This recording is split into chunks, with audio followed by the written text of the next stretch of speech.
En Gambie, les autorités retirent les passeports diplomatiques à Yaya Jammeh et ses proches. L'annonce a été faite jeudi.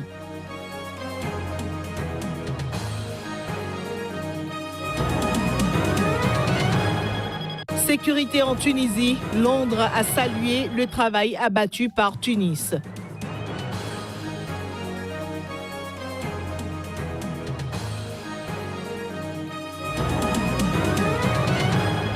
Assemblée constituante au Venezuela, le président colombien a exprimé son désaccord avec Maduro.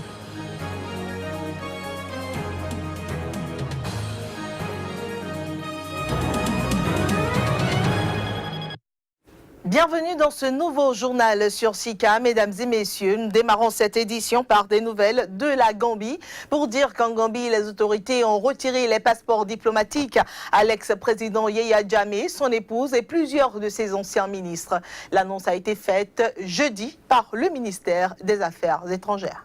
Les passeports diplomatiques de l'ex-président gambien Yaya Jammeh, son épouse et plusieurs de ses anciens ministres ont été retirés par les autorités. Selon le porte-parole du ministère des Affaires étrangères, cette liste concerne 271 personnes qui ne jouissent plus d'immunité diplomatique.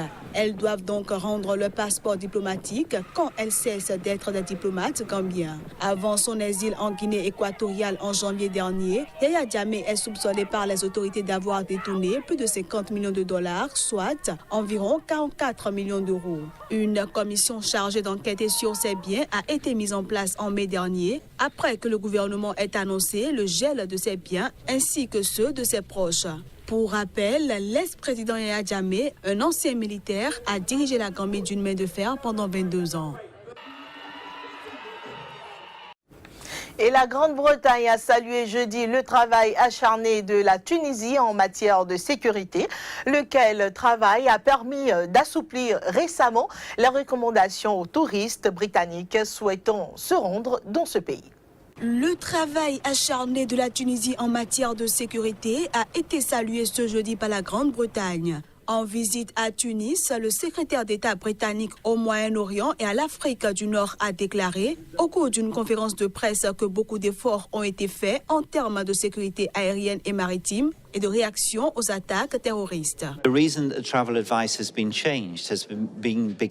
Nos conseils aux voyageurs ont changé suite au dur travail et à la patience du gouvernement tunisien et des services de sécurité pour répondre aux besoins de ceux qui voyagent dans ce pays pour le tourisme ou toute autre raison. Un travail difficile a été accompli en termes de sécurité aérienne et maritime, de réponse aux attaques terroristes, et le Royaume-Uni a œuvré en partenariat avec les responsables de sécurité ici. Kingdom has worked in partnership with security officials here. We are confident that Tunisia will continue to work with the United Kingdom and others to ensure that... Le Royaume-Uni contribue à hauteur de 4,5 millions de livres sur 3 ans pour ce programme anticorruption. Le programme et le mémorandum d'entente décrivent comment il y aura davantage de transparence et comment une expertise peut être apportée en termes d'administration publique, de contrôle financier et de transparence financière afin de donner confiance à ceux qui utilisent les services publics ici.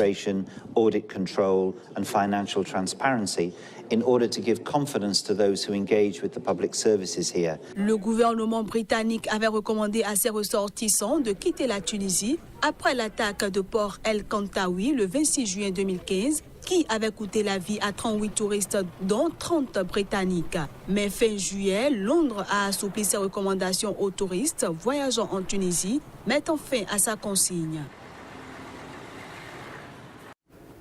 Au Kenya, la vallée du Rift, épicentre des violences post-électorales de 2007 à 2008, attend avec une certaine angoisse les élections générales du 8 août prochain. Elle est consciente que la paix reste fragile et que de nouveaux débordements ne sont pas à exclure lors de ces élections. Suivez. À quelques jours des élections générales du 8 août prochain au Kenya, la vallée du Rift, consciente que la paix reste fragile et que de nouveaux débordements ne sont pas à exclure, attend avec une certaine angoisse ces échéances. Natarajia amani kulingana na vile ninaona. Je souhaite qu'il y ait la paix. Pendant les élections de 2007, il y avait des tensions avant le vote, là où nous vivions. Aujourd'hui, ce n'est pas le cas. Et c'est pour ça que je pense que ça va être calme. Wakati huu ninaona ni kama kuko na mabadiliko fulani. Kwa hivyo mimi ninaona kutakuwa na amani. Matamshi tunapofanya kampeni. Matamshi ndio. Ce sont les discours pendant la campagne électorale qui créent la violence. Si vous dites quelque chose, vos électeurs vous écouteront. Et c'est ça qui crée la violence dans notre pays. Matamshi umetamuka. Na hiyo ndio inalete vita katika nchi hii. La vallée du Rift, dans le centre-ouest du Kenya, avait été en 2007 le foyer des affrontements les plus violents entre les deux principaux groupes ethniques de la région, les Kikuyu et les Kalenjin. En 2 mois, ces violences post-électorales faisaient plus de 1100 morts et 600 000 déplacés. Les deux principaux groupes ethniques de la région, les Kikuyu et les Kalenjin, sont aujourd'hui alliés au pouvoir, mais la vallée du Rift reste instable. 7 des 19 points chauds identifiés pour les élections y sont situés. Affaire racisme de 2 fermiers blancs en Afrique du Sud. Une nouvelle vidéo montrant un ouvrier de ferme noir à moitié enfermé dans un cercueil et molesté par 2 hommes a été présentée jeudi devant le tribunal de Middelburg. C'est que ceux sont jugés donc 2 fermiers blancs accusés de tentative de meurtre. Willem et Théo poursuivis pour kidnapping, agression et tentative de meurtre sur la personne de Victor Lochua en août 2016 avait été arrêté quelques mois plus tard après la diffusion d'une vidéo manifestement filmée par l'un d'entre eux dans cet extrait de 20 secondes qui a suscité l'indignation en Afrique du Sud. On voit l'un des accusés tenter de fermer un cercueil dans lequel se débat Victor Lochua. Jeudi, une nouvelle vidéo de 2 minutes tout aussi choquante a été présentée devant le tribunal. Eh bien, Victor est à moitié enfermé dans le cercueil et implore ses agresseurs de ne pas le tuer. Malgré ses pleurs de terreur, les 2 hommes tentent de l'immobiliser et de fermer le cercueil. Les 2 accusés qui plaident non coupables affirment avoir seulement voulu effrayer la victime qu'ils avaient, selon eux, attrapée en train de voler. Ce journal se poursuit. Cette fois-ci, nous restons toujours en Afrique du Sud pour dire que Oscar Pistorius, bien le champion paralympique qui se serait plein de douleurs à la poitrine, a été conduit jeudi à l'hôpital où il a passé la nuit en observation. L'information a été donc confirmée par le porte-parole des services pénitentiaires, Logan Mestri. Oscar Pistorius a été condamné à 6 ans de détention pour le meurtre de sa petite amie Riva Steenkamp en 2013. Oscar Pistorius sera éligible à une libération anticipée à partir de juillet 2019. Ceci après avoir purgé la moitié de sa peine. L'homme était entré dans la légende en s'alliant avec les valises aux 400 mètres des Jeux Olympiques de Londres en 2012, une première pour un double amputé. Et là, que nous dit la nouvelle du côté de l'Algérie? Renonciation aux mondiaux de Londres en raison d'une blessure musculaire au mollet. Eh bien, l'athlète algérien Taoufik Makhloufi, triste de son forfait, veut se rattraper en battant un jour le record du monde du 1500 mètres. Suivez. L'athlète Makhloufi n'a pas caché sa déception de ne pas pouvoir honorer l'Algérie et faire flotter le drapeau national à nouveau à Londres. Il y a 5 ans, il y avait été sacré champion olympique de la distance, succédant 16 ans après à Noureddine Morchelli.